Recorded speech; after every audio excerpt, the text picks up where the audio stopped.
Hello बच्चों, आप सभी का हमारे YouTube चैनल आइडियल जो क्लासेस में स्वागत है।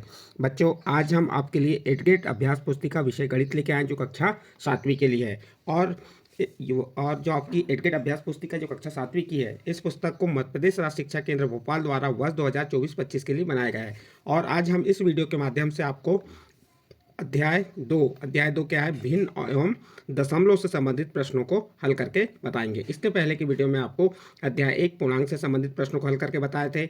आज हम क्या करेंगे, अब अध्याय 2 क्या है, भिन्न एवं दशमलव। देख लीजिए, यहाँ पे कुछ चीज़ें दी हैं, इन्हें आप पढ़ लेंगे। हम आपको यहाँ पे महत्वपूर्ण चीज़ें बता दे रहे हैं। जैसे भिन्न क्या है, भिन्न वह संख्या है जो एक पूर्ण भाग को निरूपित करती है। आपसे किसी ने पूछा भिन्न क्या है, तो भिन्न वह है जो एक पूर्ण भाग को निरूपित करती है। यह पूर्ण एक अकेली वस्तु हो सकती है अथवा वस्तुओं का समूह भी हो सकता है। उदाहरण के लिए 5/12 एक भिन्न है। यहाँ 5 अंश और 12 हर कहलाता है। भिन्नों का गुणन करना है, तो गुणन कैसे करेंगे, तो देखिए गुणन है, यहाँ भिन्नों का योग है और गुणन कैसे करना वह बताएंगे। जैसे यहाँ पे कितने डिब्बे, ये एक भाग है, एक भाग को कितने भागों में बांटा गया है, एक डिब्बे को 4 भागों में, तो इसको क्या कहेंगे, 1/4। इसी प्रकार दूसरे में एक डिब्बे को 4 भागों में बांटा गया है, 1/4। और तीसरे डिब्बे को भी कितने भागों में बांटा गया है, एक डिब्बे को 4 भागों में, 1/4। और छायांकित भाग कितने, इसमें भी एक है, इसमें भी एक, और इसमें, तो ये क्या हो जाएगा, 1/4 1/4 1/4। छायांकित कर दी तो इसका अर्थ जितने भाग छायांकित होते हैं वो अंश में होते हैं और जो कुल भाग होते हैं वो नीचे होते हैं। कितने डिब्बे हो गए, 1 2 3, और छायांकित भाग कितना हो गया, 1/4, तो 3 गुणित 1/4, तो 3 का 1 गुणा की 3/4, ये 3/4, ये क्या हो गया, भिन्नों का गुणन हो गया। फिर दूसरा सवाल इसी को, जैसे 24 गुणित 1/2, तो 2 का भाग 24 में कितने बार गया, 12 बार। जब हम दो सम भिन्नों का गुणा करते हैं तो गुणनफल का मान सदैव दोनों भिन्नों से कम होता है। क्या ध्यान रखना है, जब हम दो सम भिन्नों का गुणा करते हैं, दो सम भिन्नों का क्या करते हैं, गुणा करते हैं, तो गुणनफल का मान सदैव दोनों भिन्नों से कम होता है। जैसे 4/5 गुणित 2/7, तो 8/35, 8/35 कम है किससे, 4/5 से, और 8/35 किससे कम है, 2/7। अब सम का है तो 4 और 2 क्या है, सम संख्याएं होती हैं। तो इस प्रकार से ये आपका हो गया। उदाहरण नीचे दिया हुआ है। इसके विपरीत दो विषम भिन्नों का गुणनफल उसमें से प्रत्येक भिन्न से बड़ा होता है। विषम भिन्न कौन से हो, 7 और 6 ये विषम है। देखो 7/3 का 6/7 से गुणा किया तो 42/15, तो 42/15 बड़ा है 7/3 से, 42/15 बड़ा है 6/5 से। भिन्नों का भाग, तो भाग कैसे देना है, भागों को इस प्रकार से बताया उसने, हम पूर्ण संख्याओं का भाग करते हैं वैसे ही हम भिन्नों का भी भाग करते हैं। चलो आगे देखते हैं।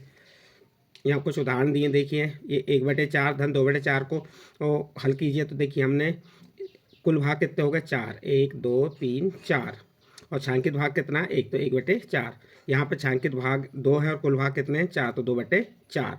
और 1/4 में 2/4 को जोड़ो तो छायांकित भाग कितने हो गए, 1 2 3, और कुल भाग कितने हो गए, 4, तो क्या हो गया, 3/4। इसी प्रकार 1/2 और 1/3 को जोड़ के आप बता सकते हैं। नेक्स्ट चलिए आगे देखते हैं। रिक्त स्थानों में जोड़ या घटाने का उपयुक्त चिन्ह लगाइए। देखो इसमें छायांकित भाग कितने, 2, और इसमें छायांकित भाग कितने, 3, 3 और 2 कितना हो गए, 5। तो यहाँ छायांकित भाग कितने हो गए, 5, और कुल भाग कितने हो गए, 6।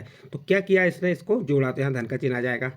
रिक्त स्थान में उचित भिन्न लिखिए, तो यहाँ जो रिक्त स्थान है इसमें उचित भिन्न क्या आ जाएगा, 1/10। तो भिन्नों का गुणन से संबंधित इस प्रकार से इन्हें महत्वपूर्ण जानकारियाँ आप इन्हें ध्यान से पढ़िए, समझिए और हल कीजिए। अब ये आपका दशमलव संख्याओं का गुणन, दशमलव संख्याओं का गुणन कैसे करते हैं वह बताया है, तो इसे भी पढ़ लीजिएगा। अब हम आपको जो प्रश्न दिए गए हैं, आपके सही विकल्प दिए गए हैं, उनके बारे में बताएंगे और उनके सामने दिए गए घेरे को भरेंगे। तो चलिए पहला प्रश्न क्या है, निम्नलिखित में से कौन सा भिन्न अपने सरलतम रूप में नहीं है, कौन नहीं सरलतम रूप में, तो यहाँ पे इसका बी नंबर का ऑप्शन आ जाएगा, 15/20, यह जो है सरलतम रूप में नहीं है। तो इसका कौन सा बी नंबर का ऑप्शन सही होगा। और उसी के सामने जो घेरे दिए हैं उन घेरे को क्या कर देंगे आप, किसी भी कलर से भर देंगे, जैसे ये भर दिए। फिर दूसरा क्या है, निम्नलिखित में से कौन सी आकृति 2 गुणित 1/5 को दर्शाती है। 2 2 यानी 2/2 एकम 2, 2/5, छायांकित भाग कितने होने चाहिए, 2, और कुल भाग कितने होने चाहिए, 5। तो जो पहले हम देखिए छायांकित भाग कितने हैं, 1 2 3 4 5 6 हैं, तो ये नहीं होगा। इसमें देखो छायांकित भाग कितने हैं, 1 2 3 4, ये भी नहीं होगा। और इसमें देखो सी में छायांकित भाग कितने हैं, 2, तो छायांकित भाग 2 गया और कुल भाग 5 है कि गिन लीजिए 1 2 3 4 5। तो इसका सही आंसर कौन सा हो जाएगा आपका सी नंबर का, जो छायांकित भाग 2 है और शेष भाग कितने हैं, कुल भाग कितने हैं 5, तो 2/5, जिसका सी नंबर का ऑप्शन सही होगा। और इसके सी नंबर के सामने घेरे को आप क्या कर देंगे, डॉट कर देंगे, भर देंगे। ठीक है, नेक्स्ट क्वेश्चन है आपका क्वेश्चन नंबर 3, 0.023 निम्नलिखित में से किस युग्म के बीच स्थित है। तो इसका सही आंसर आ जाएगा बी नंबर, 0.02 और 0.03 के बीच स्थित है। तो इसका कौन सा ऑप्शन सही होगा, बी नंबर का ऑप्शन सही होगा। और जो बी नंबर के घेरे, जो उसके सामने बी नंबर का घेरा है, उसको आप क्या कर देंगे, भर देंगे, किसी भी रंग से भर सकते हैं। नेक्स्ट प्रश्न है 2/3 भागित 1/6 का मान होगा। तो इसको कैसे हल करेंगे, देखिए क्या कह रहा है इसमें, 2/3, ये 2/3 भागित 1/6। तो अब सबसे पहले आप 2/3 जैसा का वैसा लिखिए और भाग को कायम बदलिए गुणा को। जब गुणा में बदलेंगे तो ये 1/6 है कायम में चल जाएगा, 6 ऊपर चल जाएगा और 1 नीचे आ जाएगा, 6/1। 3 एकम 3, 3 दूनी 6, और ये 2 और का गुणा 2 में कीजिए तो 2 दूनी 4। तो इसका सही आंसर क्या आ जाएगा, 4 आ जाएगा। तो इसका कौन सा ऑप्शन सही होगा, सी नंबर का ऑप्शन सही है, 4। और यहाँ पे सी नंबर के जो सामने घेरा दिया है उस घेरे को भर दीजिए। इस प्रकार प्रश्न नंबर 4 कंप्लीट। नेक्स्ट अगला प्रश्न है प्रश्न नंबर 5, 250 मीटर को किलोमीटर परिवर्तित करने पर प्राप्त होगा। तो आपको मालूम है कि 1 किलोमीटर में कितने मीटर होते हैं, 1000 मीटर। 1000 मीटर में 1 किलोमीटर, इसलिए 250 मीटर में क्या हो जाएगा, 0.250 किलोमीटर। इसका डी नंबर का ऑप्शन सही होगा। और उसके सामने जो डी नंबर का ऑप्शन का घेरा है उसको क्या कर देंगे आप, डार्क कर देंगे इस प्रकार से। नेक्स्ट अगला प्रश्न है प्रश्न नंबर 6, और ये नीचे दिए गए प्रश्नों को हल करना है। प्रश्न नंबर 6 को हमको क्या करना है, इस प्रकार के प्रश्नों को हल करना है। एक समकोण एक ऋजुकोण का कौन सा भाग होता है। क्या कह रहा है, एक समकोण यानी 90 अंश और ऋजुकोण मीन्स 180 अंश। तो एक समकोण 180 अंश का कौन सा भाग होगा, तो आप बता देंगे एक समकोण एक ऋजुकोण का आधा भाग होता है, 180 का आधा 90। आपका प्रश्न नंबर 6 कंप्लीट। नेक्स्ट प्रश्न है आपका प्रश्न नंबर 7, सुशांत 1 घंटे में किसी पुस्तक का 1/4 भाग पढ़ता है, वह 2 सही 1/2 2.5 घंटों में उसी पुस्तक का कितना भाग पढ़ लेगा। तो देखिए यहाँ पर प्रश्न में क्या दिया है, जो सुशांत नाम का लड़का है वह क्या करता है, 1 घंटे में पुस्तक का पढ़ा भाग कितना भाग पढ़ता है, 1/4 भाग। तो 2 सही 1/2 घंटे में उसके द्वारा पुस्तक का पढ़ा गया भाग, तो क्या करेंगे, ये 1/4 में 2 सही 1/2 का गुणा कर दिए, 2 सही 1/2 गुणित 1/4। अब ये 2 सही 1/2 क्या है आपका, मिश्र भिन्न है, इसको साधारण भिन्न बदल दीजिए। साधारण भिन्न बदलने के लिए क्या करना पड़ेगा, इसका जो हर है ये 2 का इस 2 में गुणा किए, 2 दूनी 4 और अंश को जोड़ देंगे, कितना हो गया 5। तो 5/2 गुणित 1/4 और 5 का 1 में गुणा की 5 एकम 5 और 2 का 4 में गुणा की 4 दूनी 8। तो इस प्रकार से आप इस प्रश्न को हल कर सकते हैं। ये आपका प्रश्न नंबर 7 कंप्लीट हुआ। नेक्स्ट अगला प्रश्न आता है आपका प्रश्न नंबर 8, एक कप का 1/3 भाग पानी भरा है। एक कप में कितना पानी भरा है, 1/3 भाग पानी से भरा है। इसे पूरा भरने के लिए अभी कितना भाग बाकी है। देखिए कप को पूरा भरने के लिए बाकी भाग, तो कप का पूरा भाग क्या हो गया 1, और कितना भरा हुआ है 1/3 भाग भरा हुआ है। तो जो कुल भाग है 1 में से 1/3 को घटा देंगे। तो 1 में से 1/3 को घटा दिए तो क्या किया हमने, इसका लघुत्तम लिया। लघुत्तम क्या आ गया 3, 3 एकम 3 ऋण 1, और 3 में से 1 घटाए तो कितना आ गया 2/3। तो उसका जो भाग बाकी है, कितना भाग बाकी है, 2/3 भाग बाकी है। इस प्रकार से आप प्रश्न नंबर 8 को भी कंप्लीट करेंगे। इसके बाद नेक्स्ट प्रश्न है आपका प्रश्न नंबर 9, एक चाय की दुकान में 3 दिनों में दूध की खपत क्रमशः 5.2 लीटर, 3.8 लीटर और 6.3 लीटर है। तो दूध की औसत खपत ज्ञात कीजिए। देखिए बच्चों इसमें क्या कह रहा है, औसत खपत ज्ञात करना है। तो क्या करेंगे, औसत खपत ज्ञात करने के लिए जो दूध की कुल मात्रा है उसमें जो दिनों की संख्या है उसका क्या करेंगे, भाग दे देंगे। तो क्या करेंगे 5.2, 3.8 और 6.3 को हम जोड़ देंगे, और कितने दिनों के लिए 3 दिन, तो 3 का भाग दे देंगे। जब चलो जोड़ते हैं, 3 में 8 जोड़े तो 11, 11 में 2 जोड़े 13 की 3 हासिल का 1, 6 में 1 जोड़े 7, 7 में 3 जोड़े 10 और 10 में 5 जोड़े 15। कितनी संख्या बाद दशमलव, एक संख्या बाद, तो यहाँ एक संख्या बाद दशमलव, तो कितना आ गया 15.3। अब 3 का भाग देंगे किससे, 15.3 में। अब 3 का पहाड़ा ऐसा पढ़ो कि 15 से न बढ़े, 3 5 15, 0.3 एकम 3। तो इस प्रकार कितना आ गया 5.1 लीटर। यहाँ पे क्या जाएगा आपका 5.1 लीटर औसत खपत है। तो इस प्रकार से आपका ये प्रश्न नंबर कौन सा कंप्लीट हो गया, प्रश्न नंबर 9 कंप्लीट होता है। नेक्स्ट अगला प्रश्न आता है आपका प्रश्न नंबर 10, प्रश्न नंबर 10 में क्या दिया है, एक कमरे के फर्श की लंबाई 4.8 मीटर और चौड़ाई 4.2 मीटर है। इस फर्श का क्षेत्रफल ज्ञात कीजिए। क्या ज्ञात करना है, फर्श का क्षेत्रफल। फर्श कैसा है, आयताकार। फर्श कैसा होता है, देखिए ये क्या है आपका, एक कमरे का फर्श है, ये फर्श हो गया। ये कैसा होता है, आयताकार होता है, जिसकी लंबाई कितनी है 4.2 मीटर और चौड़ाई 4.8 मीटर और चौड़ाई कितनी है 4.2 मीटर।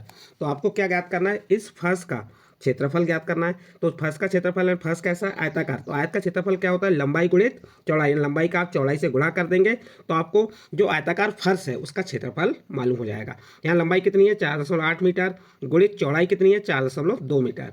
जब हम 4.8 का 4.2 से गुणा करेंगे तो कितना आएगा 20.16 वर्ग मीटर। कैसे गुणा करते हैं देखते हैं, आपको यहाँ गुणा करके बता दे रहे हैं हम कि किस टाइप से गुणा करेंगे। आप किसका गुणा करना है आपको, ये 4.8 गुणित 4.2, जैसे हम साधारण गुणा करते हैं वैसे ही गुणा करेंगे।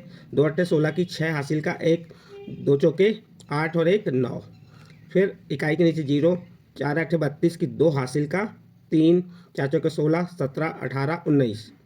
अब इसको क्या करेंगे, जोड़ देंगे। 6 9 2 11 की 1 हासिल का 1, बच गया 1, 9 और 1 10 की 0 हासिल का 1, 1 और 1 2, कितना आ गया 20.26। इस प्रकार से आप हल करके क्या ला सकते हैं 20.26। तो यहाँ पे क्या आ गया आपका, फर्श का क्षेत्रफल 20.216 वर्ग मीटर है। मीटर के वर्ग मीटर क्यों हुआ, मीटर का मीटर में गुणा की तो वर्ग मीटर हो गया। नेक्स्ट क्वेश्चन है, 9 सही 3/4 मीटर लंबी रस्सी में से 3/4 मीटर लंबे बराबर टुकड़े काटे जाए तो कितने टुकड़े मिलेंगे।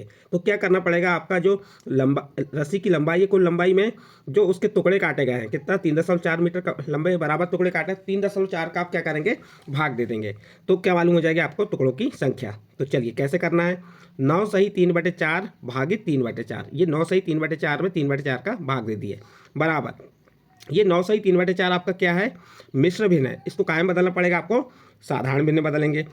चलिए साधारण भिन्न बदलेंगे तो क्या करेंगे, 4 का 9 में गुणा कि 9 चौके 36 और 36 में 3 जोड़े तो कितना हो गया 39/4। ये 39/4 आ गया भागित 3/4।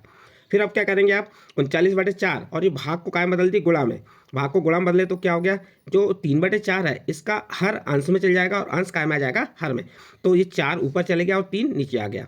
अब इसको क्रॉस करते हैं, 4 से 4 क्रॉस हो गया और 3 का भाग 39 में दिया, 3 एकम 3 तीतर का 9, कितने बार गया 13 बार।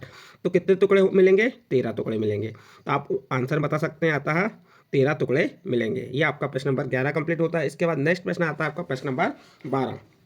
थोड़ा प्रश्न तर्क शक्ति से संबंधित है, आप इसको छोटा भी बना के जैसा भी करना है कर सकते हैं, लेकिन कैसे करना देखो। एक तोता और एक कबूतर जमीन से क्रमशः 20 सही 1/8 मीटर और 20 सही 1/2 मीटर की ऊंचाई पर उड़ रहा है। यदि 1 मीटर प्रति 2 सेकंड की गति से वह नीचे आते हैं तो जमीन पर पहले कौन आएगा और उसके जमीन पर नीचे आने में लगने वाला समय ज्ञात कीजिए। देखो तोता उड़ रहा है, कहाँ उड़ रहा है 20 सही 1/8 मीटर, ये मिश्र भिन्न था, इसको साधारण भिन्न बदले तो कितना आ गया 161/8 मीटर। और ये भिन्न बन गया, भिन्न को कायम बदल दिए, दशमलव में बदल दिए, दशमलव भिन्न बदले तो 8 का भाग हमने 161 मीटर में दिए तो कितना है 20.125 मीटर। एंड तोता उड़ रहा है कितने पे 20.125 मीटर पर उड़ रहा है। इसी प्रकार कबूतर उड़ रहा है 20 से 1/2 मीटर, इसको हमने मिश्र भिन्न को साधारण में बदले तो 41/2 और 41/2 का भाग 41 में 2 का भाग दिए तो 20.50 मीटर। चूंकि तोता 1 मीटर में 2 सेकंड में आता है, देखो 1 मीटर कितने सेकंड में आता है 2 सेकंड में आता है, इसलिए कितना 20.125 मीटर कितने में आएगा, तो इसका 20.125 मीटर से गुणा की तो 40.25 सेकंड में आएगा। ठीक है, ये कितने सेकंड में आ रहा है 40.25 सेकंड में। इसी प्रकार पुनः एक कबूतर 1 मीटर में 2 सेकंड में आता है तो 20.500 मीटर में, तो क्या करेंगे 2 का 20.500 मीटर से गुणा करेंगे तो कितना आ गया 41 सेकेंड। तो अब देखिए यहाँ पे तोता कितने में आ रहा है 40.25 सेकेंड में और कबूतर को आने में कितना समय लग रहा है 41 सेकेंड। अतः जमीन पर पहले तोता आएगा, पहले जमीन पर कौन आएगा तोता आएगा, उसके क्योंकि उसको उसके जमीन पर नीचे आने में लगने वाला समय कितना है 40.25 मीटर, कम समय लग रहा है उसको। तो इस प्रकार से आप क्या कर सकते हैं इस प्रश्न को सॉल्व कर सकते हैं। नेक्स्ट प्रश्न है आपका प्रश्न नंबर 13 और ये प्रत्येक प्रश्न आपके तर्क शक्ति से संबंधित है। अपनी कक्षा के लड़के और लड़कियों की आयु का पता लगाइए और क्या कह रहा है अपनी कक्षा के लड़के और लड़कियों की संख्या का पता लगाइए और बताइए।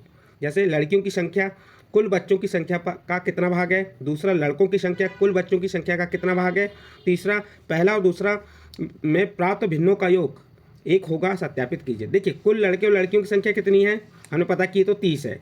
लड़कियों की संख्या कुल बच्चों की संख्या का आधा भाग है। लड़कियों की संख्या कुल बच्चों की संख्या का आधा भाग है। कैसे? क्योंकि 15 लड़कियां थीं। 15 लड़कियां, कितनी लड़कियां हैं? 15 हैं। ये 15 लड़कियां हैं और कुल कितना हो गया? 30। 15 एकम 15, 15 दूनी 30, यानी 1/2 आधा भाग हो गया। लड़कों की संख्या कुल बच्चों की संख्या का भी आधा भाग होगा, क्योंकि जब कुल लड़के लड़कियां कितने? 30, जिसमें लड़की 15 है तो लड़के भी 15 होंगे, आधा भाग हो गया। फिर क्या कह रहा है? पहला और दूसरे में प्राप्त भिन्न 1/2 और 1/2 का योग, जब इनको जोड़ के देखते हैं हम तो 1/2 में 1/2 आधे में आधा जोड़े तो क्या आ गया? 1 आ गया। अतः 1 और 2 से प्राप्त भिन्नों का योग 1 होगा। इस प्रकार से आप प्रश्न नंबर 13 को हल करेंगे। इसके बाद नेक्स्ट प्रश्न है आपका प्रश्न नंबर 14। ये प्रश्न भी आपसे तर्क शक्ति से संबंधित प्रश्न है। एक शर्ट बनाने के लिए 1.5 मीटर कपड़ा चाहिए। देखिए हम एक शर्ट जो बनाते हैं या सिलवाते हैं उसके लिए हमें कितना कपड़ा लगता है? 1.5 मीटर कपड़ा लगता है। आप शर्ट बनाने के लिए एक सही 4/5 मीटर और एक सही 2/5 मीटर कपड़े में से कौन सी लंबाई का कपड़ा चुनेंगे और क्यों? अब यहाँ से आपको चुनने को कहा है कि ये जो लंबाई दी है किसमें दी है? मिश्र भिन्न में दी है। तो इसमें से आप कौन सा कपड़ा चुनेंगे और कपड़े में से कौन सी लंबाई कपड़ा चुनेंगे और क्यों? उपयोग के बाद कितना कपड़ा शेष बचेगा? देखिए हम शर्ट बनाने के लिए एक सही 4/5 मीटर कपड़ा चुनेंगे। तो अब ये एक सही 4/5 है तो कौन सा भिन्न है? मिश्र भिन्न है। साधारण भिन्न बदले तो 5 एकम 5 और 4 9 9/5, यानी 1.8 मीटर कपड़ा के लिए हम शर्ट बनाने के लिए कौन सा कपड़ा चुनेंगे? ये एक सही 4/5 मीटर कपड़ा। तो 1.8 मीटर कपड़ा हो गया, चुनेंगे क्योंकि हमें मापन का ज्ञान नहीं है। क्यों चुनेंगे? क्योंकि हमें मापन ज्ञान नहीं है। उपयोग के बाद शेष कपड़ा कितना बचेगा? देखो आपको ने कि कौन सा 1.8 मीटर कपड़ा चुना, उपयोग कितना होना है? 1.5। अब इसके बाद आपके पास शेष कितना बच जाएगा? 0.3 मीटर। उपयोग के बाद 0.3 मीटर कपड़ा शेष बचेगा। प्रश्न नंबर 14 कंप्लीट होता है। इसके बाद नेक्स्ट प्रश्न है आपका प्रश्न नंबर 15। अपने माता पिता की आयु पूछिए और बताइए कि, क्या बताना है? आपकी आयु आपके पिता की आयु का कौन सा भाग है? आपकी आयु आपके माता पिता की आयु का कितना भाग है? यदि आपकी आयु और आपके माता पिता की आयु के योग को एक वृत्त में प्रदर्शित करते हैं तो उस वृत्त में आपकी आयु वाला भाग छायांकित कीजिए। देखिए ये भी तर्क शक्ति से है। अपने माता पिता से पूछिए, क्या पूछना है? उनकी आयु क्या है? तो चलिए पिता की आयु मान लो कितना है? पिता की आयु क्या हो गई? पिता की आयु कितनी हो गई? 45 वर्ष। कितनी वर्ष हो गई? 45 वर्ष हो गई। अब पहला प्रश्न क्या कह रहा है? आपकी आयु आपके पिता की आयु का कौन सा भाग है? मान लीजिए आपकी आयु क्या है? आपकी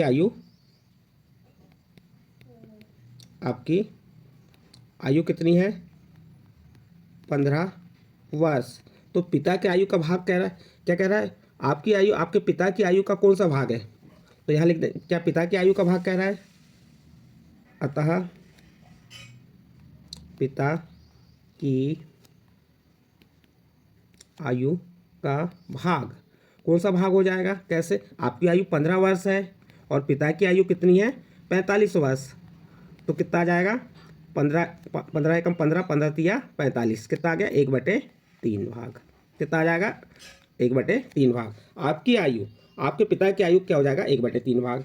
अब इसके बाद क्या कह रहा है? दूसरा नंबर, आपकी आयु आपके माता पिता की आयु के योग। अब पिता की आयु तो 15 वर्ष है, मान लीजिए माता की आयु कितनी है आपकी? 35 वर्ष। पिता की आयु 15 वर्ष है, माता की आयु कितनी हो गई? 35 वर्ष। जोड़ दीजिए माता पिता की आयु का योग, 0 4 3 7 और 1 8, 80 वर्ष हो गई। कितनी हो गई? 80 वर्ष हो गई। या आप इसको जैसा भी करना है। तो अब क्या करेंगे? इनकी आयु का योग 80 हो गया, तो ये क्या हो गया? 15 भागित 80। अब इसको आप भाग में डिवाइड करेंगे तो आपको भाग निकलेगा। या जैसे आपने 45 वर्ष पिता की आयु माने थे तो माँ की आयु क्या मान लीजिए? 35 वर्ष। तो क्या हो गया? 85 90 वर्ष हो गया। कितना हो गया ये? 5 5 10 की शून्य हासिल का 1 और 4 3 7 और 1 8, 80। तो आप क्या करेंगे? अब 80 में 15 का 15 भागित 80, भाग नहीं जाएगा तो इसको आप थोड़ा सा इसको, अब आप क्या करेंगे? क्या कह रहा है? आपकी आयु आपके पिता की आयु के योग, आपकी आयु आपके माता पिता की आयु के योग का कितना भाग होगा? तो आपकी आयु 15 वर्ष है तो पिता की आयु तो आपने 45 वर्ष मान ही लिए थे, तो 45 और माँ की आयु मान लीजिए, सॉरी कितनी मान ली आपने माँ की आयु, 30 वर्ष। तो ये कितना हो गया, 75 वर्ष। तो आप इसमें निकाल सकते हैं इन भाग, योग का भाग क्या हो जाएगा, योग का भाग बराबर आपकी आयु 15 है तो माता पिता की आयु 75। इसको काट दीजिए, 5 तिया 15, 5 एकम 5, 5 तिया 15, 3 एकम 3, नहीं काटेगा, 3/13 भाग। ठीक है। और फिर क्या कह रहा है इसके बाद, नेक्स्ट है आपका, आगे क्या कह रहा है इसमें देखिए, यदि आपकी आयु और आपके माता पिता की आयु की योग, आयु के योग का को एक व्रत बनाइए, इस प्रकार से व्रत में प्रदर्शित कीजिए, करते हुए उस व्रत की आपकी आयु वाला भाग छायांकित कीजिए। आपकी आयु वाला भाग ये हो गया। ठीक है। फिर कह रहा है और आपके माता पिता की आयु के योग को, तो ये आपकी आयु का भाग हो गया और ये माता पिता की आयु का भाग हो गया। तो ये उसको छायांकित कर दिया आपकी। इस प्रकार से इस प्रश्न को आप सॉल्व कर सकते हैं। यहाँ आपका प्रश्न नंबर 15 कंप्लीट होता है। इस प्रश्न के साथ ही आपका जो अध्याय कौन सा था, अध्याय 2 विषय गणित कक्षा 7वीं का कंप्लीट हुआ। जो इसके प्रश्न थे वो प्रश्न को हल करके समझाए। ये प्रश्न यदि आपको अच्छे लगे हों तो आप हमारे चैनल आइडियल देव क्लासेस को सब्सक्राइब कीजिए, लाइक कीजिए और इस वीडियो को अन्य ग्रुप में शेयर जरूर कीजिए।